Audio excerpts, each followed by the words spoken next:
This man is trying to escape from prison, but you can't guess how he will escape. First, he unscrews the shoelace and ties it to the wrist, pressing the thumb against the table surface.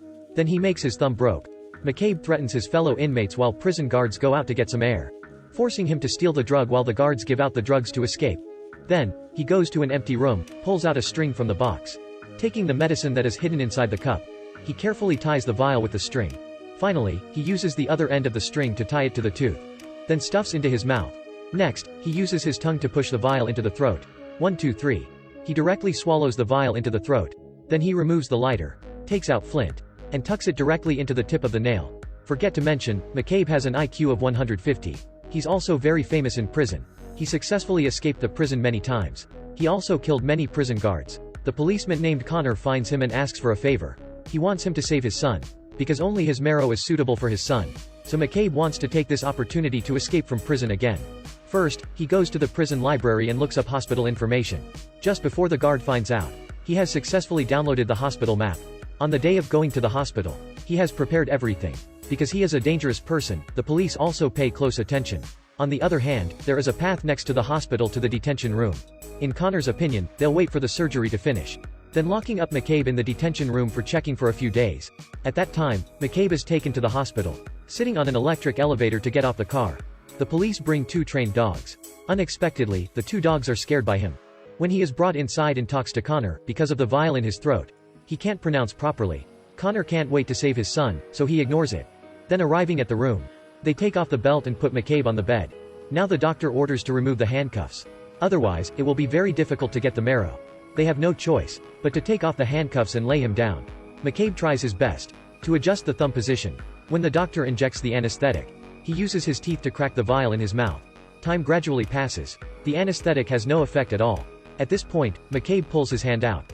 The anesthetic still does not react. At this time, the police intend to go ahead and check. McCabe immediately kicks the police down, gets up quickly and removes the acetylene tube, using the flint in the nail to lit the blazer. Then he turns on the valve, trying to burn the police. Before he is about to harm another policeman, McCabe is suddenly attacked. He will not make it if he doesn't run now. He pulls out the fragment in his mouth and runs immediately, hurrying to take the defibrillators, sliding along the pipeline making the fire sparks. Then he falls into the garbage room.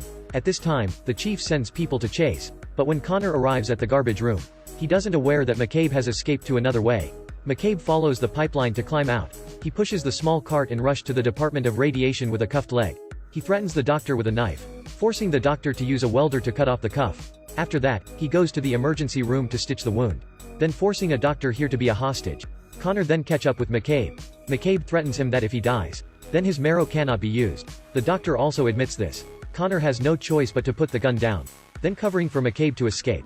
McCabe threatens the doctor to open the warehouse door, while forcing her to take the acetylene. He is immediately smashed by the doctor. When the doctor runs out, she meets Connor. On the other hand, McCabe hurriedly opened the acetylene, spraying all over the floor. By the time Connor comes to advise him to quickly surrender, unexpectedly McCabe immediately lights the fire, successfully blasts the warehouse, making the whole hospital into the electricity loss situation. The front of the hospital is surrounded by police.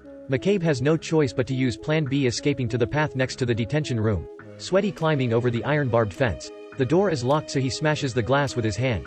But at this time, the police have found him. With so much at stake, Connor decides to help, shooting down the searchlight. He succeeds in saving McCabe. When McCabe finally goes inside, he uses H2SO4 to intimidate the chief.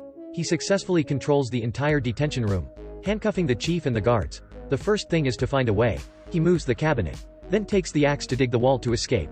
After a while, he finally digs a way out. He runs along the drain, finally pushes the drain cap away and escapes successfully. Just when McCabe is happily humming, Connor is right behind him. Chasing to the intersection, McCabe swings the wheel. One of the cars hits the barrels of oil. Connor continues chasing, immediately drives straight down.